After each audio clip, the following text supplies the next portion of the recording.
ಎಲ್ರಿಗೂ ನಮಸ್ಕಾರ.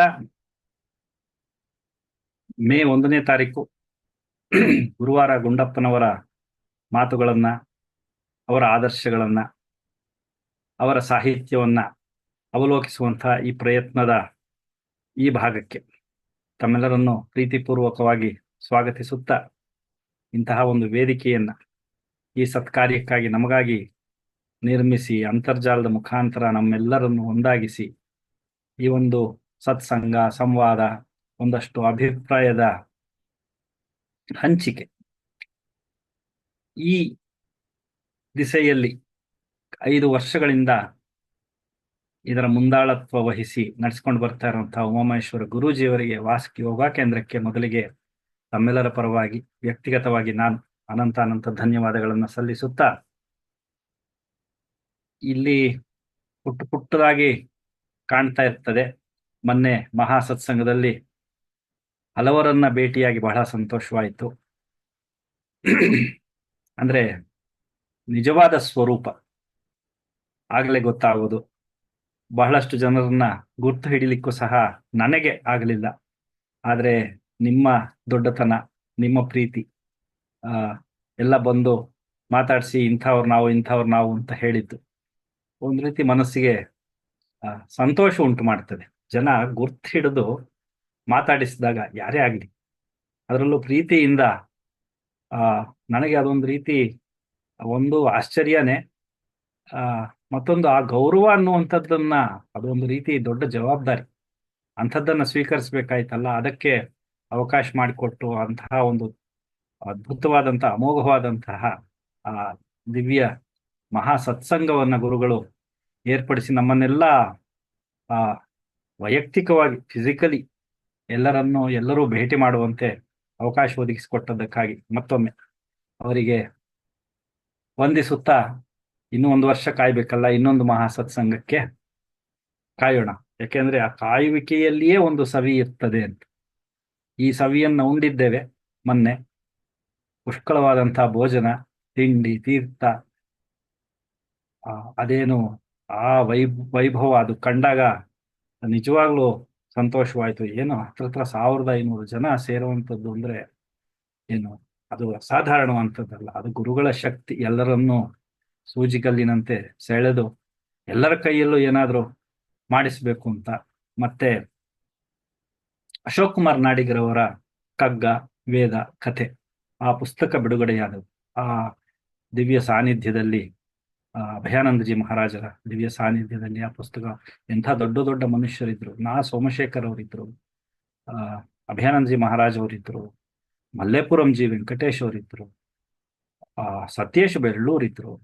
ಹೀಗೆ ಇಂಥ ದೊಡ್ಡ ವ್ಯಕ್ತಿಗಳ ಸಾನ್ನಿಧ್ಯದಲ್ಲಿ, ಅವರ ಉಪಸ್ಥಿತಿಯಲ್ಲಿ ಅಂತಹ ಒಂದು ದೊಡ್ಡ ಪುಸ್ತಕ ಅದು ಕಗ್ಗ, ವೇದ ಮತ್ತು ಕಥೆ ಅನ್ನುವಂತಹ ಬಹಳ ದಿನದಿಂದ ಶ್ರಮಪಟ್ಟು ಅಶೋಕ್ ಕುಮಾರ್ ನಾಡಿಗ್ ಅವರು ಅದನ್ನು ತಯಾರಿಸಿಟ್ಟಿದ್ದದ್ದು.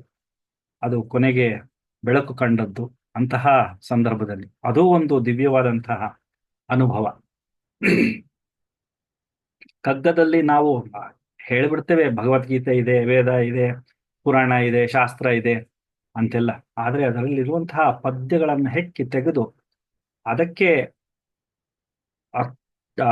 ಸೇರಿಕೊಳ್ಳುವಂತೆ, ಹೊಂದಿಕೊಳ್ಳುವಂತೆ ವೇದದಲ್ಲಿನ ಶ್ಲೋಕಗಳನ್ನ ಆರಿಸಿ, ಇಲ್ಲಿದೆ ನೋಡಿ ಈ ವೇದದ ಶ್ಲೋಕ ಕಗ್ಗದಲ್ಲಿ ಇಲ್ಲಿದೆ, ಇದಕ್ಕೆ ಅರ್ಥ ಇದು, ಇದಕ್ಕೊಂದು ಕಥೆ ಇದೆ ಅಂತೆಲ್ಲ ವಿವರಣೆ ನೀಡಿರುವಂತಹವರು. ಅದು ಸಾಮಾನ್ಯರಿಗೆ ನಿಲುಕುವಂತಹ ಆಗುವಂತಹ ಕೆಲಸ ಅಲ್ಲ. ಅಶೋಕ್ ಕುಮಾರ್ ನಾಡಿಗ್ ಅವರು ವೇದಭಾರತಿ ಹಾಸನದಿಂದ ಬಂದಂಥವ್ರು. ಹಾಗಾಗಿ ಬಹುಶಃ ಅವರಿಗೆ ಸುಲಭವಾಗಿ ಆಯ್ತು ಅಂತ ಕಾಣ್ತದೆ. ಆದರೆ ಒಂದು ಸಾಹಿತ್ಯಕ್ಕೆ ಒಂದು ಕೊಡುಗೆ ಅಂತಲೇ ಒಂದು ಅನರ್ಘ್ಯವಾದ ರತ್ನ ನಮ್ಮ ಕಗ್ಗದ ಸಾಹಿತ್ಯಕ್ಕೆ ಸೇರ್ಕೊಳ್ತು. ಮಂಕುತಿಮ್ಮನ ಕಗ್ಗದ ಆ ಅರ್ಥೈಸುವಿಕೆ, ಒಂದು ವಿಸ್ತಾರವನ್ನ ಅದು ಇನ್ನಷ್ಟು ಹೆಚ್ಚಿಸಿತು ಅಂತ ಹೇಳಿದ್ರೆ ತಪ್ಪಾಗಲಾರದು. ಅಂತಹ ಮಹತ್ ಕಾರ್ಯವನ್ನು ಸಹ ಗುರುಗಳು ನಡೆಸಿಕೊಟ್ಟದ್ದು. ಬಹುಶಃ ಅದು ಗುರುಗಳು ಆ ಜವಾಬ್ದಾರಿ ಹೊತ್ತುಕೊಳ್ಳದೆ ಇದ್ದಿದ್ರೆ ಆ ಪುಸ್ತಕ ಪ್ರಕಟ ಆಗುವಂಥದ್ದು ಕಷ್ಟವಾಗ್ತಾ ಇತ್ತು. ಆಗೋದೋ ಏನೋ, ಆದ್ರೆ ನಾವು ಕಾಣ್ತಾ ಇದ್ವೋ ಇಲ್ಲೋ ಗೊತ್ತಿಲ್ಲ. ಕಷ್ಟಪಡಬೇಕಾಯಿತು. ಆದರೆ ತುಂಬ ಚೆನ್ನಾಗಿ ಮುದ್ರಣವಾಗಿರುವಂತಹ ಪುಸ್ತಕ. ಮತ್ತೆ ಅವರ ಮನಸ್ಸು ನೋಡಿ, ಆ ಅಶೋಕ್ ಕುಮಾರ್ ಜಿ ಅವರ ಮನಸ್ಸು, ಆ ಪುಸ್ತಕಕ್ಕೆ ಬೆಲೆ ಕಟ್ಟಲಿಕ್ಕೆ ಸಾಧ್ಯ ಇಲ್ಲ. 200 ರೂಪಾಯಿ ಅಂತ ಅವರು ಏನೋ ಒಂದು ಬೆಲೆ ನಿಗದಿ ಮಾಡಿದ್ರು. ಆದರೆ ಆ ಬೆಲೆ, ಆ ಹಣ, ಪುಸ್ತಕ ಕೊಂಡವರು ಕೊಟ್ಟಂತ ಹಣ ಸಹ ಗೋಗ್ರಾಸಕ್ಕಾಗಿ, ಗೋಪಾಲನೆಗಾಗಿ ಅದು ಆ, ಅದು ವಿನಿಯೋಗ ಆಗುವಂಥದ್ದು. ಹೇಗೂ ಇರಲಿ, ಆ ಒಳ್ಳೆ ಕಾರ್ಯಕ್ರಮ ಆಯಿತು. ಇನ್ನೊಂದು ವರ್ಷ ಬಿಟ್ಟರೆ ಮತ್ತೊಮ್ಮೆ ಇನ್ನೊಮ್ಮೆ ಅಂತಹ ಒಂದು ಕಾರ್ಯಕ್ರಮವನ್ನ ನೋಡುವ ಅನುಭವ, ಆ ಸುಖಾನುಭವ ಆಗ್ತದೆ ಅಂತ ಆಶಿಸುತ್ತ, ಆ ನಿನ್ನೆ ನಾವು ಅಕ್ಷಯ ತೃತೀಯ ಮತ್ತೆ ಬಸವ ಜಯಂತಿ. ಬಸವ ಜಯಂತಿ ಬಸವಣ್ಣನವರು ಕಾಯಕವೇ ಕೈಲಾಸ ಅಂತ ಹೇಳದಂಥವ್ರು. ಆದರೆ ಬಸವ ಜಯಂತಿ ಕಾಯಕವೇ ಕೈಲಾಸ ಅಂತ ಹೇಳಿದವರ ಹೆಸರಿನಲ್ಲಿ ನಾವೆಲ್ಲ ಸರ್ಕಾರಿ ಘೋಷಿತ ರಜೆ ತಕೊಂಡು ಕಾಯಕ ಏನು ಮಾಡದೆ ಮನೆಯಲ್ಲಿ ಉಂಡು ನಿದ್ದೆ ಮಾಡಿದಂಥದ್ದು ವಿಪರ್ಯಾಸ. ಇವತ್ತು ಮೇಡೆ, ಶ್ರಮಿಕರ ದಿನ, ಕಾರ್ಮಿಕರ ದಿನ, ಪರಿಶ್ರಮ ಹೆಚ್ಚು ತೋರಿಸುವಂಥವರ ದಿನ. ಇವತ್ತು ರಜಾ ತೆಕ್ಕೊಂಡು ನೆಮ್ಮದಿಯಾಗಿ, ಏನಿಲ್ಲ, ಕೆಂಪು ಬಾವುಟ ಹಿಡ್ಕೊಂಡು ಒಂದಷ್ಟು ಪ್ರದರ್ಶನ ಮಾಡಿಬಿಟ್ರೆ ಕಾರ್ಮಿಕರ ದಿನಾಚರಣೆ ಮುಗಿದೋಯ್ತು ಅನ್ನುವಂಥದ್ದು. ಅಕ್ಷಯ ತೃತೀಯದಂತೂ ಇನ್ನೂ ಗೋಜಲು. ಅಕ್ಷಯ ತೃತೀಯ ದಿವಸ ಬೆಳ್ಳಿ ಬಂಗಾರ ತಕೊಳ್ಳಿ ಅನ್ನುವಂಥದ್ದು. ಅದೇನೋ ಈಚೆಗೆ ಅದು, ನಾವೆಲ್ಲ ಸಣ್ಣವರಿದ್ದಾಗ ಇದೆಲ್ಲ ಅಂಥದ್ದು ಇರ್ತಾ ಇರಲಿಲ್ಲ. ಇತ್ತೀಚಿನ ದಿನಗಳಲ್ಲಿ ಬಹುಶಃ ಅವ್ರಿಗೆ ವ್ಯಾಪಾರ ಕುಂಠಿತವಾಗ್ತಾ ಇದ್ದು ಅಂತ ಕಾಣುತ್ತೆ. ಅದನ್ನ ಎತ್ತಲಿಕ್ಕೆ ಇದೊಂದು ಹೊಸದು ಅಕ್ಷಯ ಅಂತ ಬಂತಲ್ಲ, ಆ ಅಕ್ಷಯ ತೃತೀಯ ಅಂತ. ಆದ್ರೆ ನನಗೆ ಆಶ್ಚರ್ಯವಾದದ್ದು, ಅಕ್ಷಯ ತೃತೀಯದೊಂದು ನೀವು ಚಿನ್ನ, ಬೆಳ್ಳಿ, ಏನೋ ಒಂದಷ್ಟು ವಜ್ರ ವೈಡೂರ್ಯಗಳನ್ನ ಕೊಂಡು ಶೇಖರಿಸಿಟ್ರೆ ಅದು ಅಕ್ಷಯವಾಗುತ್ತದೆ ಅಂತ ಹೇಳಿ ಆಸೆ ತೋರಿಸೋರು ಯಾರು? ಮಾರೋರು. ಅವನೇ ಯಾಕೆ ಕೊಂಡು ಶೇಖರಿಸಿ ಉದ್ಧಾರ ಆಗಲ್ಲ? ನೋಡಿ, ಆತ ನಮ್ಮನ್ನ ಕರೆದು ಮಾರ್ತಾ ಇದ್ದಾನೆ. ಅವನು ಮಾರೋದಕ್ಕೆ ಇದೊಂದು ತಂತ್ರ ಉಪಯೋಗಿಸ್ಕೊಳ್ತಾನೆ. ಏನು ಅಂದ್ರೆ, ಅಕ್ಷಯ ತೃತೀಯ ದಿವಸ ನೀವು ಇದನ್ನೆಲ್ಲ ಕೊಂಡ್ಕೊಂಡು ಹೋಗಿ ಮನೇಲಿ ಇಟ್ಕೊಳ್ಳಿ, ಅದು ಅಕ್ಷಯವಾಗುತ್ತದೆ ಅಂತ ಹೇಳ್ತಾನೆ. ಆದ್ರೆ ಅವನು ಅದನ್ನೇ ಮಾರ್ತಾ ಇದ್ದಾನೆ. ಅದೇನೋ ಒಂದ್ ರೀತಿ ದ್ವಂದ್ವ ಅನ್ಸುತ್ತೆ. ಯಾರಿಗಾಗಿ ಮಾಡ್ತಾರೋ ಅಂದ್ರೆ ಒಳ್ಳೇದಾಗೋದು, ಅಕ್ಷಯವಾಗೋದು ಅವರಿಗೆ ಅಂತ ಕಾಣುತ್ತದೆ. ಹಾಗಾಗಿ ಇದನ್ನು ನಡೆಸ್ಕೊಳ್ತಾ ಬಂದಿದೆ. ನಾವು ಆಯ್ತು, 1 ಲಕ್ಷ ರೂಪಾಯಿ ಆಗಿದೆ, ಹೋಗ್ತಾರೆ, ಕೊಂಡ್ಕೊಳ್ತಾರೆ, ಬರ್ತಾರೆ, ದುಡ್ಡಿದ್ದವರು ಮಾಡ್ತಾರೆ ಅಂತ ಕಾಣುತ್ತೆ. ಈ ರೀತಿ ಸಮಾಜದಲ್ಲಿನ ವಿಪರ್ಯಾಸ ಒಂದು ತತ್ವ, ಒಂದು ನಂಬಿಕೆ, ಒಂದು ಸಿದ್ಧಾಂತ, ಒಂದು ನಡೆ ನುಡಿ, ಮೌಲ್ಯಗಳಿಗೆ ಬದ್ಧರಾಗಿದ್ದೇವೆ ಅನ್ನುವಂಥ ಪ್ರಶ್ನೆಯನ್ನು ಹುಟ್ಟಾಕ್ತಾರೆ. ಡಿ ವಿ ಜಿಯವರ ವಿಷಯದಲ್ಲಿ ಪೂತಿನ ಬರೀತಾರೆ ಡಿ ವಿ ಜಿಯವರ ಬಗ್ಗೆ. ಇದೊಂದು ವನಸುಮ ಅಂತ ಡಿ ವಿ ಜಿ ಜನ್ಮ ಶತಾಬ್ದಿ ಸಂಸ್ಮರಣ ಸಂಚಿಕೆ, ಗೋಖಲೆ ಸಾರ್ವಜನಿಕ ವಿಚಾರ ಸಂಸ್ಥೆಯವರು ತಂದದ್ದು. ಇದರಲ್ಲಿ ತುಂಬಾ ಒಳ್ಳೆ ಲೇಖನಗಳಿವೆ. ಪುತಿನರವರದ್ದು ಸಹ ಇದೆ. ರಂಗನಾಥ ಶರ್ಮರು ಹೇಳ್ತಾರೆ, ಅಂದ್ರೆ ಡಿ ವಿ ಜಿಯವರ ಆ ಅನಾಲಿಸಿಸ್, ವಿಶ್ಲೇಷಣೆಯ ಬುದ್ಧಿ ಹೇಗಿತ್ತು ಅಂತ. ವಾಲ್ಮೀಕಿ ರಾಮಾಯಣದ ಅರಣ್ಯಕಾಂಡದಲ್ಲಿ ಶೂರ್ಪಣಖ, ಇದು ವಿದ್ವಾನ್ ಎನ್ ರಂಗನಾಥ ಶರ್ಮರು, ಅಂದ್ರೆ ಮಹಾಮಹೋಪಾಧ್ಯಾಯ ಸಂಸ್ಕೃತದ ಪಂಡಿತರು, ಅವರು ಬರೆದಿರುವಂತಹದ್ದು ಇಲ್ಲಿ.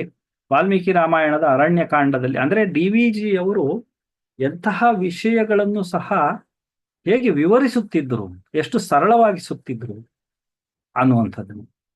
ಇಲ್ಲಿ ಶೂರ್ಪಣಿಕೆಯ ಪ್ರಣಯವನ್ನು ನಿರಾಕರಿಸುತ್ತಾ ಶ್ರೀರಾಮ ವಿನೋದದಿಂದ ಲಕ್ಷ್ಮಣನನ್ನು ವರಿಸು, ಅವನು ಅಕೃತದಾರ ಅಂತ ಹೇಳ್ತಾರೆ.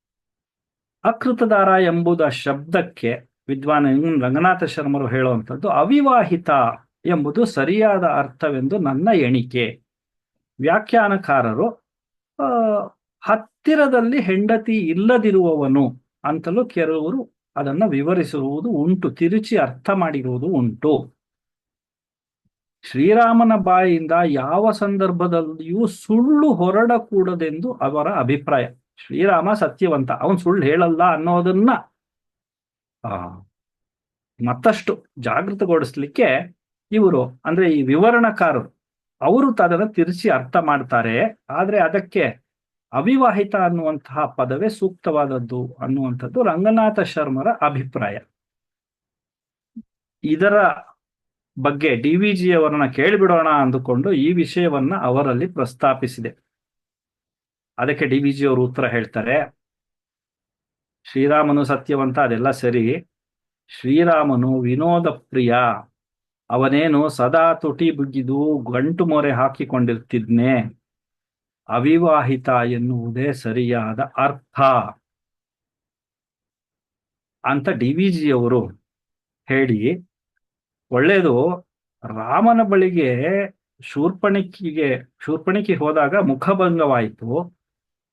ಡಿ ವಿ ಜಿಯವರ ಆಲೋಚನೆ ಮತ್ತೊಂದು ಕಡೆ, ರಾಮ ಏಕಪತ್ನಿ ವ್ರತಸ್ಥ, ಅವಳಿಗೆ ಮುಖಬಂಧ ಮಾಡ್ದ. ಆದ್ರೆ ಅಂದ್ರೆ ನನ್ನ ವರಿಸಬೇಡ, ನನ್ನ ತಮ್ಮನ ಹತ್ರ ಹೋಗು ಅಂತ ಹೇಳಿ ಕಳಿಸ್ದ. ಅವಳೇನಾದ್ರೂ ಬೇರೆ ಒಂದು ಪುರಾಣದಲ್ಲಿ ಕೃಷ್ಣನ ಬಳಿ ಹೋಗಿದ್ರೆ ಕೃಷ್ಣ ಏನ್ ಮಾಡ್ತಾ ಇದ್ದ ಅಂತ ಡಿ ವಿ ಜಿ ಅವರು ಮರುಪ್ರಶ್ನೆ ಆಗ್ತಾರೆ ರಂಗನಾಥ ಶರ್ಮರಿ. ಅಂದ್ರೆ ಅಷ್ಟು ಒಂದು ರೀತಿ ಅದು ಹಗುರವಾದಂಥದ್ದಲ್ಲ, ಅದು ಪ್ರಶ್ನೆ ಬಹಳ ಗಾಢವಾಗಿ ಆಲೋಚಿಸಬೇಕಾದಂತ ಪ್ರಶ್ನೆ. ಅದನ್ನು ಸಹ ಡಿ ವಿ ಜಿ ಅವರು ಬೇರೆ ದೃಷ್ಟಿಕೋನದಲ್ಲಿ ಅಂದ್ರೆ ಅದಕ್ಕೆ ವಿವರ ನೀಡುವಾಗ ಈ ರೀತಿಯೂ ನೋಡಿದ್ರೆ ಬೇರೆ ಅರ್ಥ ಆಗ್ತದೆ ಅಂತ. ಅದೇ ಒಂದು ಭಾಗದಲ್ಲಿ ರಂಗನಾಥ್ ಶರ್ಮರು ಹೇಳ್ತಾರೆ, ಸಂಜೆ 4 ಗಂಟೆ ಸಮಯ ಇರಬಹುದು, ಕಳಿಸಿದ್ರು, ಹೋಗಿದ್ದೆ. ಡಿ ವಿ ಜಿ ಅವರು ಆಸನಾರೂಢರಾಗಿ ಒಂದು ತಟ್ಟೆಯಲ್ಲಿ ಇದ್ದ ಬೋಂಡ ತಿನ್ನುತ್ತಾ ಕುಳಿತಿದ್ದರು. ನನ್ನನ್ನು ನೋಡಿ ಕುಳಿತುಕೊಳ್ಳೋಣವಾಗ್ಲಿ ಅಂದ್ರು. ನಾನು ಕುಳಿತೆ. ನನಗೂ ಒಂದು ತಟ್ಟೆಯಲ್ಲಿ ಬೋಂಡಗಳು ಬಂದವು. ಅವುಗಳಲ್ಲಿ ಒಂದನ್ನು ಮಾತ್ರ ನಾನು ತೆಗೆದುಕೊಂಡು ತಟ್ಟೆಯನ್ನ ಪಕ್ಕಕ್ಕೆ ಸರಿಸಿದೆ. ಇದು ರಂಗನಾಥ ಶರ್ಮರು ಮಾಡುವಂತ ಕೆಲಸ ಡಿ ವಿ ಜಿ ಅವ್ರ ಮುಂದೆ. ಅಯ್ಯೋ, ತಿನ್ನೋಣವಾಗಲಿ ಎಂದು ಡಿ ವಿ ಜಿ ಅವರು ತಟ್ಟೆ ಕಡೆ ಕೈ ತೋರಿಸಿದ್ರು. ನಾನು ಸಾಕು ಎಂದು ಹೇಳಿದೆ. ಡಿ ವಿ ಜಿ ಅವರು ನನ್ನನ್ನೇ ನೋಡುತ್ತಾ ಅವರ ಹೊಟ್ಟೆಯನ್ನ ನೀವಿಕೊಳ್ಳುತ್ತಾ ನನ್ನ ಹೊಟ್ಟೆಯ ಕಡೆ ತೋರಿಸಿ, ನಿಮ್ಮ ಹೊಟ್ಟೆ ಲೇಡೀಸ್ ರಿಸ್ಟ್ ವಾಚ್ ಇದ್ದಾಗಿದೆ. ಬೊಂಡ ತಿನ್ನಿಲ್ಲ ಅಂದಿದ್ದಕ್ಕೆ ನಿಮ್ಮ ಹೊಟ್ಟೆ ಲೇಡೀಸ್ ರಿಸ್ಟ್ ವಾಚ್ ತರ ಇದೆ, ನನ್ನ ಹೊಟ್ಟೆ ನೋಡಿ ಅಂತ ನೀವು ಕೊಳ್ತಾ, ನನ್ನ ಹೊಟ್ಟೆ ಇಲ್ಲಿ ನೋಡೋಣವಾಗಲಿ, ಇದು ವಾಲ್ ಕ್ಲಾಕ್ ಇದು ಅಂತ ಅವ್ರು ತಿಂದೇ ಇರೋದಕ್ಕೆ. ಡಿ ವಿ ಜಿ ಅವರ ರಾಮ ಮಾತ್ರ ವಿನೋದ ಪ್ರಿಯ ಅಲ್ಲ, ಡಿ ವಿ ಜಿ ಸಹ ಬಹಳ ವಿನೋದ ಪ್ರಿಯರು ಅಂತ. ಪೂತಿನ ಅವರು ಡಿ ವಿ ಜಿ ಅವರ ಬಗ್ಗೆ ಹಿಂದೆ ನಾವು ಬೇರೆ 1-2-3 ವಿಷಯಗಳನ್ನ ಪ್ರಸ್ತಾಪ ಮಾಡಿದ್ವಿ. ಡಿ ವಿ ಜಿ ಅವರು ಪೂತಿನಾರವರ ಮಗಳಿಗೆ ಮದುವೆಯಾಗದಿದ್ದಾಗ ಪೂತಿನಾರವರಿಗೆ ಅಂದ್ರೆ ಅದು ತಡ ಆಗ್ತಾ ಇದ್ದಾಗ ಪೂತಿನಾರವರು ಸ್ವಲ್ಪ ಬೇಜಾರು ಮಾಡ್ಕೊಂಡಿದ್ದಾಗ, ಬೇಸರ ಆಗಿದ್ದಾಗ ಡಿ ವಿ ಜಿ ಅವರು ಸಮಾಧಾನ ಮಾಡ್ತಾರೆ, ಸಾಂತ್ವನ ಹೇಳ್ತಾರೆ ಅಂತ. ಡಿ ವಿ ಜಿ ಅವ್ರು ಹೇಳ್ತಾರೆ, ಪೂತಿನ ಅವ್ರು ಹೇಳ್ತಾರೆ ಡಿ ವಿ ಜಿ ಅವ್ರ ಬಗ್ಗೆ, ನಾನು ಮೊದಲ ಬಾರಿಗೆ ಇದು ಅಂದ್ರೆ ಡಿ ವಿ ಜಿ ಅವರ ಸಾನ್ನಿಧ್ಯದಲ್ಲಿ, ಡಿ ವಿ ಜಿ ಅವರ ಸಹವಾಸದಲ್ಲಿ ಅವರಿಗೆ ನನ್ನ ಬಗ್ಗೆ ವಿಶೇಷವಾದ ವಾತ್ಸಲ್ಯ ಭಾವ ಎನ್ನುವುದು ಇದೆ ಅನ್ನೋದು ನನ್ನ ಅರಿವಾಗಿತ್ತು ಪೂತಿನರವರಿಗೆ ಅಂತ. ಇದರ ಅನುಭವವನ್ನು ನಾನು ಮೊದಲ ಬಾರಿಗೆ ಪಡೆದದ್ದು 1932ರಲ್ಲಿ ಮಡಿಕೇರಿಯ ಸಾಹಿತ್ಯ ಸಮ್ಮೇಳನದಲ್ಲಿ. ಅವರು ಸಮ್ಮೇಳನಾಧ್ಯಕ್ಷರಾಗಿದ್ರು. ಆಗ ಅವರು ಕನ್ನಡ ಸಾಹಿತ್ಯ ಪರಿಷತ್ತಿನ ಉಪಾಧ್ಯಕ್ಷರು ಆಗಿದ್ರು, ಇಲ್ಲಿ ಸಮ್ಮೇಳನಾಧ್ಯಕ್ಷರು ಸಹ ಆಗಿರ್ತಾರೆ. ಅಲ್ಲೊಂದು ಕವಿಗೋಷ್ಠಿ ನಡೀತು. ನನ್ನ ಮಿತ್ರರು ನನ್ನನ್ನು ಮೇಳಕ್ಕೆ ಕರೆದೊಯ್ದು ಪದ್ಯವಾಚನ ಮಾಡಲು ಹೇಳಿದರು. ನಾನು ಪದ್ಯವನ್ನ ಓದ್ತಾ ಇದ್ದೆ. ಅಂದ್ರೆ ಅವರ ಧ್ವನಿ ಅಷ್ಟು ಎತ್ತರ ಇರಲಿಲ್ಲ ಪೂತಿನ ಅವರದ್ದು. ಧ್ವನಿ ವೇದಿಕೆಯ ಮೇಲಿರುವವರಿಗೂ ಕೇಳಿಸುತ್ತಿತ್ತೋ ಇಲ್ಲವೋ, ಸಭೆಯಲ್ಲಿ ಗುಸುಗುಸು ಗುಡ್ತಾ ಇತ್ತು. ಆಗ ಡಿ ವಿ ಜಿ ಅವರು ಎದ್ದು ಬಂದು ನನ್ನ ಬೆನ್ನು ತಟ್ಟಿ ವೇದಿಕೆಯ ಮುಂಭಾಗಕ್ಕೆ ಕರೆದುಕೊಂಡು ಬಂದು ನಿಲ್ಲಿಸಿ ಗಟ್ಟಿಯಾಗಿ ನಿರ್ಭಯವಾಗಿ ಓದು, ಪದ್ಯ ಬಹಳ ಚೆನ್ನಾಗಿದೆ ಅಂತ ಹುರಿದುಂಬಿಸಿದರು. ಆ ಮಾತು ಕೇಳಿ ನಾನು ಪದ್ಯವನ್ನ ಓದಲಾರಂಭಿಸಿದೆ. ಅವರ ಮುಖ ಅರಳಿತು, ನನ್ನ ಬಗ್ಗೆ ಅವರಲ್ಲಿದ್ದಂತಹ ವಿಶ್ವಾಸ ನನಗೆ ಗೋಚರಿಸಿತು ಅನ್ನುವಂಥದ್ದನ್ನು.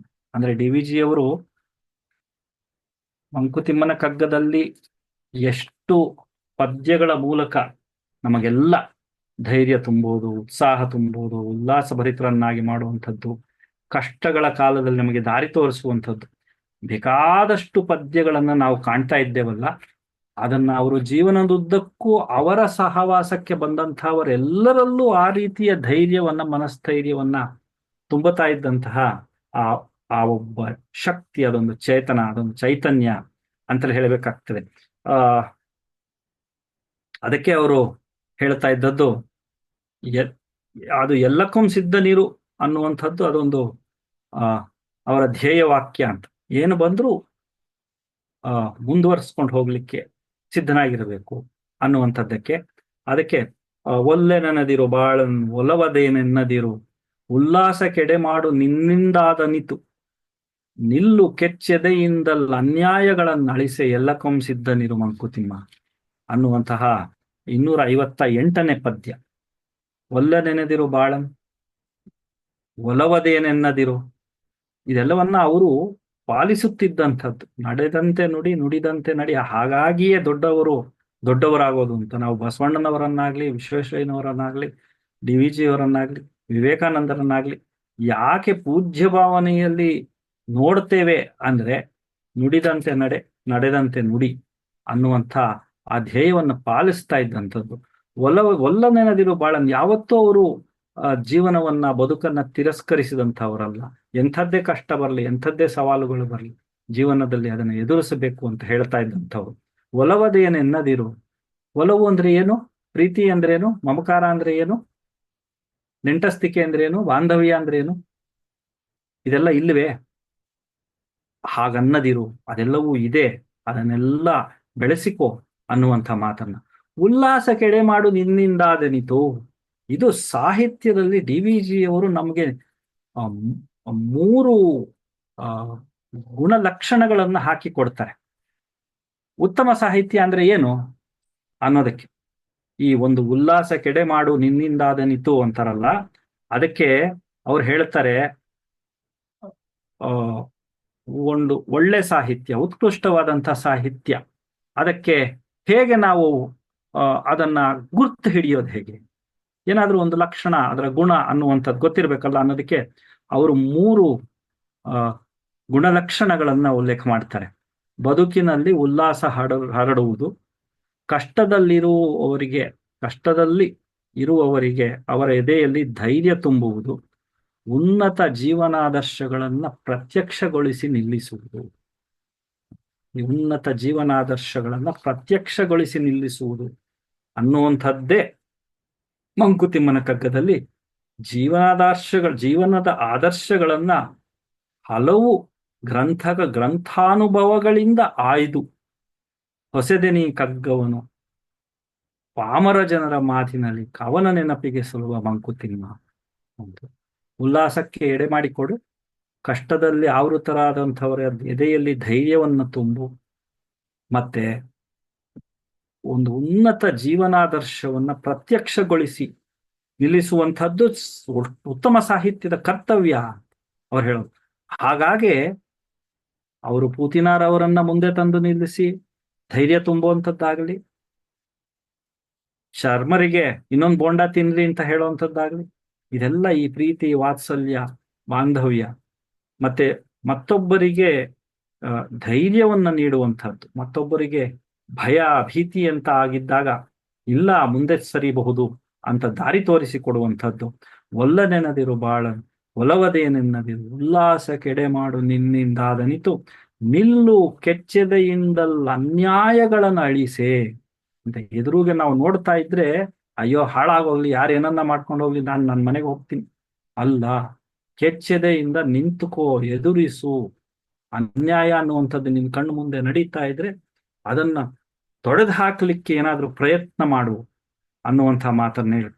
ಎಲ್ಲಕ್ಕೊಂ ಸಿದ್ಧನಿರೋ, ಹಾಗೆ ಮಾಡುವಾಗ ಎಂಥದ್ದೇ ಕಷ್ಟ ಒದಗಿ ಬರಲಿ, ಎಲ್ಲಕ್ಕೊಂ ಸಿದ್ಧನಿರೋ ಮಂಕುತಿಮ್ಮ ಅನ್ನುವಂಥದ್ದು. ಇದನ್ನ ಹೇಳೋರು ಎಲ್ಲರೂ ಒಂದೇ ರೀತಿ ಇರಲ್ಲ ಅನ್ನುವಂಥದ್ದನ್ನು ಹೇಳ್ತಾರೆ. ಹೇಳೋದು ಸುಲಭ, ಕೆಲವರಿಗೆ ಧೈರ್ಯ ಇರ್ತದೆ, ಕೆಲವರಿಗೆ ಇರೋಲ್ಲ. ಹಾಗಾದಾಗ ಎಲ್ಲರಿಗೂ ಎಲ್ಲವೂ ಮಾಡ್ಲಿಕ್ಕಾಗಲ್ಲ ಅನ್ನುವಂಥದ್ದು. ಆಗ ಅದಕ್ಕೆ ಹೇಳ್ತಾರೆ, ಅದು ನಾವು ಹಿಂದೆಯೂ ಸಹ ನೋಡಿದ್ದೇವೆ, ಅಸಮದಲ್ಲಿ ಸಮತೆಯನ್ನು ವಿಷಮದಲ್ಲಿ ಮೈತ್ರಿಯನ್ನು ಅನ್ನುವಂತಹ ಆ ಪದ್ಯವನ್ನ. ಅದರ ಮೇಲಿನ ಪದ್ಯ 240ನೇ ಪದ್ಯದಲ್ಲಿ ಅವರು ಹೇಳ್ತಾರೆ, ಬೆರಳುಗಳ ನೋಡು ಅವುಗಳು ಒಂದರೊಂದೊಂದಿಲ್ಲ. ಸುಲಭವಾದಂತಹ ಉದಾಹರಣೆ ಕೊಡ್ತಾರೆ. ನಮ್ಮ ಬೆರಳು ನಾವೇ ನೋಡ್ಕೊಂಡ್ರೆ ಎಲ್ಲ ಒಂದ್ ಬೇರೆ ಬೇರೆ ಬೇರೆ ಅಳತೆ, ಬೇರೆ ಬೇರೆ ಗಾತ್ರ, ಒಂದ್ರಂತೆ ಒಂದಿಲ್ಲ ಅಂತ. ಕರ್ಮದುಚಿತವ ಹೆಚ್ಚು ಕಡಿಮೆ, ಅದು ಕರಧರ್ಮಕ್ಕೆ ಉಚಿತವು ಆ ಹೆಚ್ಚು ಕಡಿಮೆಗಳು. ಅಂದ್ರೆ ಈ ಕೈಗೆ, ಈ ಹಸ್ತಕ್ಕೆ ಒಂದು ಧರ್ಮ ಅನ್ನುವಂಥದ್ದು ಇರುತ್ತೆ, ಒಂದು ಕಾರ್ಯಕಾರಣ ಸಿದ್ಧಿ ಇರ್ತದೆ, ಒಂದು ಕೆಲಸ ಮಾಡಬೇಕು ಅನ್ನುವಂಥದ್ದು ಇರ್ತದಲ್ಲ. ಆ ಕೆಲಸ ಮಾಡುವುದಕ್ಕೆ, ಆ ಕಾರ್ಯಸಿದ್ಧಿಗಾಗಿ ಈ ರೀತಿ 5 ಬೆರಳುಗಳು ಒಂದಾಗಿ ಇಲ್ಲದೆ ಇರುವಂಥದ್ದೇ ಉಚಿತವು ಅಂತ ಹೇಳ್ತಾರೆ. ಮುಂದೆ ಹೇಳ್ತಾರೆ, ಉರುಳ ಬಿಡುವವೇ ಬೆರಳುಗಳು ಒಂದೊಂದು ಒಂದೇ ಆಗಿದ್ದರೆ ಅಂತ. ಬೆರಳುಗಳೆಲ್ಲವೂ ಒಂದೇ ಉದ್ದವಿದೆ, ಎಲ್ಲ ಒಂದೇ ಉದ್ದ ಇದ್ದಿದ್ದಿದ್ರೆ ನಾವು ಹಿಂಗೆ ಮಾಡಿಸಿದಾಗ ಆಗ್ತಾ ಇರಲಿಲ್ಲ. ಈಗ ನಾವು ಏನಾದ್ರೂ ಗಟ್ಟಿಯಾಗಿ ಹಿಡ್ಕೋಬೇಕು ಅಂದ್ರೆ ಅದು ಬೇರೆ ಬೇರೆ ಉದ್ದ, ಬೇರೆ ಬೇರೆ ಗಾತ್ರ ಇರೋದ್ರಿಂದಲೇ ಸಾಧ್ಯ. ಹಾಗಾಗಿ ಸರಿಯಹುದು ಕಾರ್ಯದಲ್ಲಿ ಕೆಲಸ ಮಾಡಬೇಕಾದ್ರೆ ಒಂದು ಉದ್ದ, ಒಂದು ದಪ್ಪ, ಒಂದು ಗಿಡ್ಡ ಅಲ್ಲ, ಕೆಲಸ ಸಾಧಿಸಬೇಕು. ಯಾರು ಹೇಗಾದ್ರೂ ಇರಲಿ, 5 ಬೆರಳುಗಳು ಒಂದು ಮುಷ್ಟಿ ಆದಾಗ ಆಗಬೇಕಾದ ಕೆಲಸ ಹಾಗೇ ಆಗ್ತದೆ. ಯಾರ್ಯಾರು ಬೇರೆ ಬೇರೆ ಭಿನ್ನತೆ ಅನ್ನುವಂಥದ್ದು ಇರಲಿ, ಕೊರತೆಗಳು ಏನೇ ಇರಲಿ, ದೋಷಗಳು ಏನೇ ಇರಲಿ, ಭಿನ್ನಾಭಿಪ್ರಾಯಗಳು ಏನೇ ಇರಲಿ, ಒಟ್ಟಾಗಿ ಒಂದು ತಂಡ, ಒಂದು ಬಳಗ, ಒಂದು ಗುಂಪು, ಒಂದು ಸಂಘ ಅನ್ನುವಂಥದ್ದು ಕೆಲಸ ಮಾಡಿದಾಗ ಅದಕ್ಕೆ ಉಚಿತವಾದಂಥದ್ದು ಆ ಶಕ್ತಿ ಎನ್ನುವಂಥದ್ದು ಒದಗಿ ಬರುತ್ತದೆ ಅನ್ನುವಂಥದ್ದು. ಮತ್ತೆ ಹೇಳ್ತಾರೆ,